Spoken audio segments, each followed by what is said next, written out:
ভারতের মাটিতে ২ টেস্ট ও ৩টি টি-২০ ম্যাচের সিরিজ খেলতে দেশ ছেড়েছে বাংলাদেশ ক্রিকেট দল। অধিনায়ক নাজমুল হোসেন শান্তর নেতৃত্বে চেন্নাইয়ের পথে রওনা দিয়েছে ১৫ সদস্যের টিম। সেই সাথে গেছেন কোচ হাতুড়ি সিংহে সহ বাকি কোচিং স্টাফরা।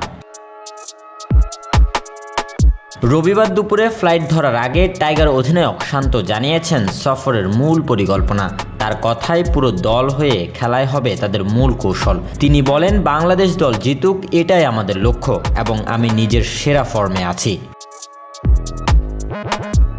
এই সিরিজকে টাইগারদের জন্য কঠিন চ্যালেঞ্জ মনে করছেন শান্ত, কারণ ভারত র্যাঙ্কিংয়ে অনেক এগিয়ে। তবে ৫ দিনের টেস্ট ম্যাচে শেষ দিন পর্যন্ত লড়াই করার গুরুত্বও তিনি তুলে ধরেন। ভারতের বিপক্ষে প্রথম টেস্টটি ১৯ সেপ্টেম্বর চেন্নাইয়ের এম.এ. চিদাম্বরম স্টেডিয়ামে আর দ্বিতীয় টেস্ট ২৬ সেপ্টেম্বর কানপুরে অনুষ্ঠিত হবে। এই দুটি ম্যাচই আইসিসি টেস্ট চ্যাম্পিয়নশিপের অংশ।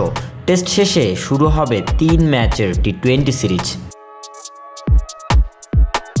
পাকিস্তানে ঐতিহাসিক টেস্ট সিরিজ দলের প্রায় সবাই আছেন ভারত সফরের দলে। চোটে বাদ পড়েছেন শরীফুল ইসলাম। বদলি হিসেবে প্রথমবার ডাক পেয়েছেন ব্যাটার জাকের আলী অনিক। এছাড়া আছেন শান্ত, লিটন, মুশফিক, মমিনুল সহ অভিজ্ঞ ক্রিকেটাররা। ইংল্যান্ড থেকে দলের সাথে যোগ দেবেন সাকিব আল হাসান।